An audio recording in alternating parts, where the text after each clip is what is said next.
Olá, eu sou Natália Cuminali e começa agora mais um Veja Saúde. O tema do programa de hoje é infarto e AVC. Quem está comigo aqui no estúdio é o cardiologista Antônio Baruzzi. Seja bem-vindo, doutor. Obrigado, Natália. Acho que para a gente começar, doutor, eu queria que o senhor explicasse, assim, muito rapidamente, quais são os principais sintomas de infarto e de AVC. Natália, você tocou num ponto extremamente importante. Nós estamos falando de duas doenças responsáveis pelas principais causas de óbito no mundo moderno. Então, quando nós falamos de infarto, no Brasil, nós estamos falando de 300 mil óbitos por ano. E quando nós falamos de AVC, que é acidente vascular cerebral, em torno de 100 a 200 mil óbitos. Então, essas duas doenças são responsáveis pelas principais causas de óbito no mundo moderno, especialmente no nosso meio. É importante reconhecer os sintomas, porque são as doenças mais prevalentes. Quando o paciente tem um infarto, geralmente ele se queixa de dor no peito, ele coloca a mão aqui na região do externo, tem uma sensação de peso, forte a dor? De aperto, é uma dor de uma intensidade que eu diria de 0 a 10, vamos dar uma nota 7 ou 8, uma dor medianamente intensa, acompanhado por vezes sudorese, o dente respinga, o coração acelera, às vezes com sensação de falta de ar, e uma dor que dura geralmente de minutos até meia hora, mas uma dor que se prolonga por 20 minutos, fique muito desconfiado. Então esse é o principal sintoma que deve, na dúvida, levar esse paciente ao pronto-socorro, para esclarecer.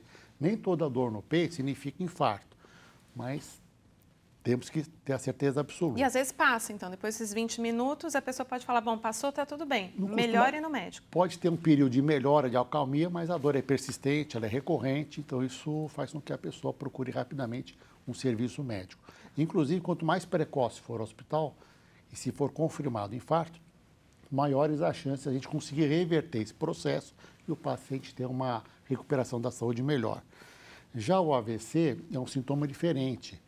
A pessoa subitamente tem uma dificuldade para falar, a boca pode entortar um pouquinho para um dos lados, a perda da força do braço ou da perna, a pessoa vai andar de repente, perdeu a força, ou não consegue levar a mão à cabeça, a voz não sai. Fala enrolado. Fala enrolada, às vezes tontura. Então são sintomas neurológicos, é que algo estranho está acontecendo. Então, se for um AVC, também rapidamente tem que procurar um pronto-socorro, que nós temos medicamentos que podem reverter essa situação e o tempo corre contra a gente. Então, esses são os principais sintomas de alerta ao paciente. Tá, né? E daí, então, a pessoa sente um dos dois sintomas. O que tem que fazer? Ligar para o 190, ligar para o 192, enfim, ou ir correndo para o hospital? Qual que é a indicação? Quanto mais rápido... Os dois caminhos são importantes. Tá. É importante que o paciente chegue rapidamente ao pronto-socorro. Tá. Se chamar o SAMU, se não me engano, o telefone é 192. Tá. O SAMU, às vezes, nem sempre consegue um atendimento de imediato, dado o número de chamados. Se o paciente tiver mais facilidade de pegar um carro, etc., e ser encaminhado rapidamente para o pronto-socorro mais próximo, é o ideal, porque o tempo corre contra a gente. Por que o tempo é tão importante? Natália, é muito simples, Natália. O infarto, tocando nesse ponto, nada mais é do que uma obstrução de uma artéria do coração, a artéria coronária, ela entope, e o coração, uma parte do coração fica rapidamente, instantaneamente, sem fluxo de sangue. É como se nós fechássemos uma torneira. O sangue para de irrigar. Para de irrigar. Então, nós temos que rapidamente nos dirigir ao hospital e nós temos medicamentos ou recursos que nós conseguimos desentupir essa artéria e restabelecer o fluxo, ou seja, conseguimos abrir a torneira. A mesma coisa acontece no AVC. Uma artéria do cérebro entope, aquela região irrigada por essa artéria para de funcionar e tem a manifestação de perda de força do braço ou da perna ou uma boca torta. Então, nós temos que restabelecer o fluxo, nós temos também que abrir a torneira, ou seja, desentupir a artéria o quanto antes. E temos dois caminhos para isso. Um caminho é dar um medicamento na veia, é um medicamento especializado em dissolver coágulos, nós chamamos de fibrinolítico, trombolítico. Serve para os dois casos? É um termo técnico, serve para os dois casos, porque nos dois casos é a obstrução da artéria que ocorre agudamente, o entupimento. Tá. Então, esse remédio injetado na veia, ele circula, vai no coração, tenta desentupir a artéria coronária, ou vai no cérebro, tenta desentupir uma das artérias do cérebro responsável por esse AVC. Né? Então, o tempo tem que ser muito ágil. Tá. Para você ter uma ideia, Natália, depois de 2 ou 3 horas que ocorre o infarto, praticamente toda a camada do músculo do coração, ele morre. Então, quanto antes nós conseguimos irrigar novamente esse tecido, mais músculo eu salvo.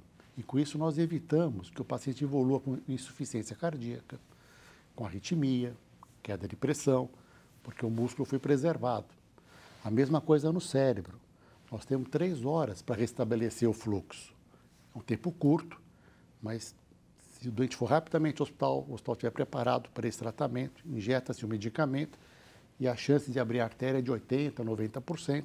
A chance muito boa de reverter esse processo. Geralmente, né? Esse medicamento é a principal via de recuperação. É o único que nós temos, está disponível em pesquisa que vem ao longo dos anos, tá? Mas nos últimos 20 anos é um medicamento já disponível na maioria dos grandes serviços, pronto-socorros, e nós temos mais é que oferecer esse recurso para o paciente.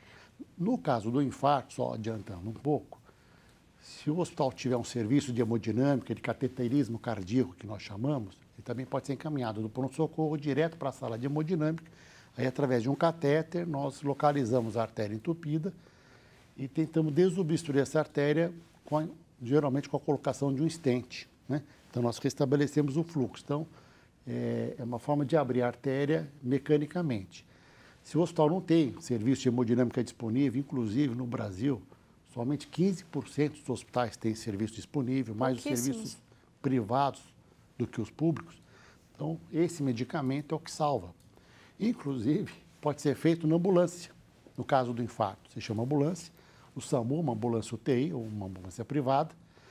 O médico faz o eletrocardiograma na domicílio, identifica o infarto pelo eletrocardiograma. Era isso que eu ia perguntar antes para o senhor. Então, vamos explicar isso para quem está assistindo. Como que o médico detecta se de fato aquilo é um infarto, por exemplo? Sim, Natália. Primeiro, pelos sintomas. Claro. Fazemos um eletrocardiograma. O eletrocardiograma é muito claro. Ele demonstra se o paciente está tendo infarto ou não. Porque no infarto, nós temos uma alteração do traçado do eletro. Essa alteração... Que são aquelas ondinhas. Aquelas ondas são típicas. Cada onda é um batimento, mas muda a morfologia da onda, o desenho da onda. E isso faz com que o médico suspeite do infarto. O diagnóstico é feito pelo eletro. Uma vez feito o diagnóstico, nós temos 10 minutos para dar o medicamento. Por isso que eu falei que o tempo corre contra a gente, né? Se eu conseguir pegar uma veia, que geralmente isso é possível, injetar o medicamento que é infundido em 2 ou 3 segundos, esse medicamento fica circulando no organismo por cerca de 20 minutos e ele é especializado em dissolver coágulos. Então, onde ele vê coágulo na frente, ele vai dissolver. No caso, seria o coágulo, né, da artéria do coração. Dissolvendo, restabelece-se o fluxo, então nós salvamos aquele tecido cardíaco da necrose, da morte, né? Nós deixamos uma área de necrose maior, transformamos numa área menor. Quanto maior a necrose, maior os riscos das doenças, insuficiência cardíaca. Com certeza, maior o dano, maior é como perder a mão, quer dizer, melhor perder um dedo do que perder os 4. Então, restabelecendo-se o fluxo, nós salvamos dedos, entre aspas, salvamos músculo cardíaco. E com isso, menos risco de infarto, de insuficiência cardíaca, de arritmia. Esse é o... As pessoas conseguem prevenir, então, agora pensando um pouco do ponto de vista de comportamento, né? Sim. O que elas podem fazer para não ter um infarto? Natália, a prevenção é tudo. Nós conhecemos fatores que levam ao risco do paciente ter um infarto. Primeiro, que o ser humano tem uma tendência a ter uma doença chamada arteriosclerose. O que entope a artéria? É a gordura que gruda dentro da parede da artéria e vai entupindo a artéria, que é um cano, ao longo dos anos, ao longo das décadas dos anos. Mas o que acelera esse processo? Nós temos alguns malefícios, alguns venenos. Um dos principais venenos, colesterol alto. Então, nós temos que checar o nosso nível de colesterol, especialmente colesterol ruim, chamado LDL colesterol ou colesterol ruim. Quanto menor esse nível, menor a chance da gente ter dessa substância grudar nas artérias e entupir as artérias ao longo dos anos. Então, controle do colesterol. Outro ponto, fumo, inimigo número 1. Nós consumimos bilhões e bilhões de cigarros por ano no mundo e o malefício é enorme, porque a fumaça, uma vez que eu trago, ela entra na circulação e estraga as artérias por dentro, acelera a arteriosclerose. Então, não é para fumar, é para controlar adequadamente o colesterol. Terceiro ponto, pressão arterial. Manter a pressão abaixo de 12/8, ou dando uma colher de chá, 13/8. Agora, com os últimos estudos, 14/8, mas assim, 12/8 seria um ponto prático ideal. Então, controle da pressão. Vamos lá, diabetes. Colesterol, tabagismo, pressão. Diabetes. Tá. Quem é diabético tem que manter os níveis glicêmicos mais próximos do normal, porque o açúcar sobe e o açúcar alto também agride a artéria por dentro. Então, quanto menor, quanto mais normal tiver esse nível, melhor.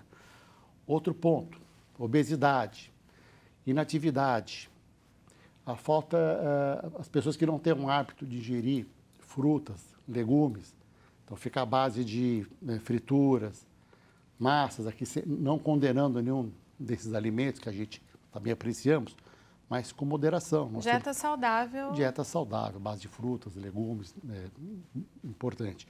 Bife, carne sempre bem passada, com pouca gordura, né? Exercício físico. Outra dúvida, antes falava-se muito que os homens tinham maior risco e hoje em dia se viu que as mulheres também têm, né? Sim, porque as mulheres estão pegando os maus hábitos, os maus vícios dos homens. Nos últimos 10, 15 anos, muitas mulheres, por questão cultural, passaram a fumar, passaram a ficar mais inativas, deixaram as suas casas para cuidar do sustento, todos nós temos que trabalhar. Então, isso mudou o perfil do trabalho da mulher, ela passou a ter um comportamento de risco muito parecido com o dos homens. Tanto é que após os 60 anos de idade, 60, 65 ou 70 anos, a curva de infarto muda. Enquanto que os homens têm uma curva mais ascendente, após os 70 anos cruza. As mulheres têm mais infarto que os homens. Então, mostrando que os hábitos adquiridos por necessidade fazem muito mal à saúde. Ah, então eu não vou trabalhar? Não, vamos trabalhar. Nós vamos trabalhar procurando fazer exercício físico, cuidando da dieta, não é para fumar, né? Olhar a pressão, olhar o peso.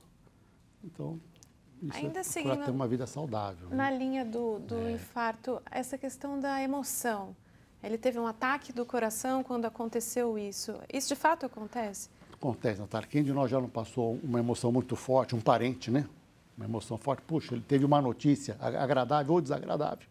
E a pessoa subitamente tem um infarto. O que está acontecendo? Você tem uma descarga de adrenalina, seja uma notícia boa, uma notícia ruim. Tem gente que já infartou sabendo que ganhou na loteria esportiva ou na Mega Sena. Leva um susto. Essa descarga de adrenalina faz com que a artéria coronária contraia. Essa artéria tem aquela gordura grudada dentro dela.